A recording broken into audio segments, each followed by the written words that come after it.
Back to news. TDP అధిష్టానం తన సేవలు గుర్తించి నెల్లూరు జిల్లా కావలి నియోజకవర్గ సమన్వయకర్తగా నియమించిందన్నారు కావ్య కృష్ణారెడ్డి. దీంతో పార్టీ అధిష్టాన వర్గానికి ధన్యవాదాలు తెలియజేశారు. రానున్న ఎన్నికల్లో ఖచ్చితంగా కావలి నియోజకవర్గంలో గెలుపు ఖాయమంటున్న టీడీపీ అభ్యర్థి కావ్య కృష్ణారెడ్డితో మా నెల్లూరు ప్రతినిధి కృష్ణ ఫేస్ టు ఫేస్.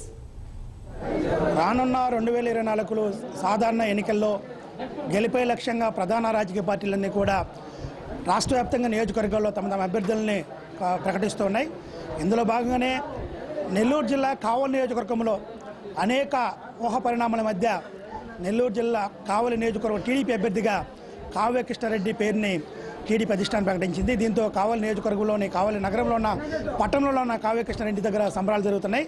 ప్రస్తుతం మనతో మాట్లాడడానికి టీడీపీ అభ్యర్థి కావ్య కృష్ణారెడ్డి మన దగ్గర ఉన్నారు. ఆయన అడిగి మరిన్ని విషయాలు తెలుసుకుందాం. కావలి నియోజకవర్గాన్ని గత 2 సంవత్సరాల నుంచి కార్యకర్తలకు అండగా కావలిలో చేసే అరాచకాలను ఎదుర్కొంటూ ప్రజలను సంఘటితం చేస్తూ ప్రజలను చైతన్యపరుస్తూ కార్యకర్తల్ని అభిమానులను అందరినీ కూడా కూడగట్టుకుని ఈ కావలి నియోజకవర్గంలో ముందుకు తీసుకుపోయినటువంటి మా ఇన్ఛార్జి వర్యులు మాలేపాటి సుబ్బానాయుడు గారు, అదేవిధంగా కార్యకర్తలు ప్రజలు అభిమానులతో ఈరోజు నేను నియోజకవర్గ ఇన్ఛార్జిగా నియమించడం జరిగింది. అందులో భాగంగానే నన్ను తెలుగుదేశం పార్టీ తరఫున కావలికి అభ్యర్థిగా కూడా చెప్పడం కూడా జరిగింది. దీన్ని ముఖ్యంగా ఈ ప్రాంతం వ్యవసాయ ప్రాంతం, వ్యవసాయం మీద ఆధారపడ్డ కూలీలు, వ్యవసాయం మీద ఆధారపడ్డ రైతులు మాత్రమే జీవించే ప్రాంతం. ఇక్కడ ఏ ఒక్క ఇండస్ట్రీ కూడా నోచుకున్నటువంటి ప్రాంతంలో ఒక రైతు కుటుంబం నుంచి వచ్చిన వ్యక్తిగా, స్థానికుడిగా దాదాపు 40 సంవత్సరాలు ఇక్కడే చదువుకొని ఇక్కడే ఉద్యోగాలు చేసి ఇక్కడే వ్యాపారాలు చేస్తూ ప్రజల మధ్య మమేకమైనటువంటి వ్యక్తిగా, రాజకీయాల అనుభవం ఉన్నటువంటి వ్యక్తిగా నన్ను ఆశీర్వదించడం జరిగింది. అందుధర్మలో నన్ను ఈ కావలి నియోజకవర్గంలో నాకు ఈరోజు ఇన్ఛార్జి బాధ్యతలు ఇవ్వడం కూడా జరిగిందని కూడా ఈ సందర్భంగా తెలియజేస్తున్నాను. నిన్న రాత్రి దినం మీకు టికెట్ ప్రకటన ముందు కూడా కొంతమంది ఆశావాళ్ళ పేర్లు కూడా మనకి వెలువడ్డాయి. కొంతమంది పాత మాజీ ఎమ్మెల్యేలు కావచ్చు, స్థానికంగా ఉన్న కొంతమంది వేరే పని వచ్చిన స్థానిక నాయకులు కావచ్చు, వీళ్ళందరి మధ్య కూడా తీవ్ర పోటీ మధ్య కూడా మిమ్మల్ని అధిష్టానం గుర్తించింది. మీలో ఉన్నది ఏ విషయంతో ప్రజాబలం ఉందనే విషయంతోనా, దేంతో మిమ్మల్ని గుర్తిందంటారు? ఈ సందర్భంగా మీకు ఒక విషయం చెప్పాలండి.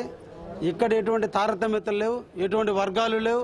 అందరూ కూడా తెలుగుదేశం పార్టీ వర్గీయులు, నారా చంద్రబాబు నాయకత్వంలో, లోకేష్ నాయకత్వంలో పనిచేసే వర్గాలే తప్ప ఇటువంటి ఇక్కడ వర్గాలు అనేవి లేవు. అయితే రాజకీయాల్లో ఎలక్షన్లో పోటీకి అర్హులు చాలామంది ఉంటారు. అందరూ కూడా టికెట్లు ఆశిస్తారు. ఆశించినప్పుడు పార్టీ అధిష్టానం అన్ని రకాల సమీకరణలలో రకరకాల సమీకరణలు తీసుకొని ఆ సమీకరణలో భాగంగా నాకు ఇవ్వడం జరిగింది. దానికి మా ఇక్కడ ఉన్నటువంటి అందరూ కూడా తోడ్పడారు. రవిచంద్ర గారు కావచ్చు, సుబ్బానాయుడు గారు కావచ్చు, ఇతర మా నాయకులందరూ కూడా. అందువల్లే కావలి తెలుగుదేశం సంఘటితంగా ఉంది. కావలి తెలుగుదేశంలో తారతమ్యతలు లేవు. నిరంతరం పేద బడుగు బలహీన వర్గాల ఆశాజ్యోతిగా పేద బడుగు బలహీన వర్గాలకి, ప్రాంతాలకి అతీతంగా మేము అందరం ప్రజలతో ఉన్నాం. ఇక్కడ అందరూ పేదవాళ్ళే, ధనవంతులు లేరు. ధనవంతులు దోచుకున్న వాళ్ళు ఆడున్నారు, పేదవాళ్ళు ఏడున్నారు, నిజాయితీ పనులు ఏడున్నారు, కరప్టెడ్ ఫెలోస్ ఆడున్నారు. ఇదే విజయం ఇదే ఈ రోజే స్టార్ట్ అయింది. కావలిలో తెలుగుదేశం జెండాని ఎగిరించేందుకు ప్రజలు రానున్న ఎన్నికల్లో 2024 రానున్న ఎన్నికల్లో కావలి నియోజకవర్గంలో తెలుగుదేశం పార్టీ జెండా ఎగురుతుందని, ఈ కావలి నియోజకవర్గం జరిగిన వైసీపీ పార్టీ తీసిన అవినీతిని ప్రజల్లోకి తీసుకెళ్లి ప్రజలతో మమేకమయ్యి ఈ కావలి నియోజకవర్గంలో తెలుగుదేశం పార్టీ జెండా ఎగరేస్తామని కూడా కావ్య కృష్ణ తెలియజేస్తున్నారు. కెమెరామెన్ చలపతో కృష్ణ.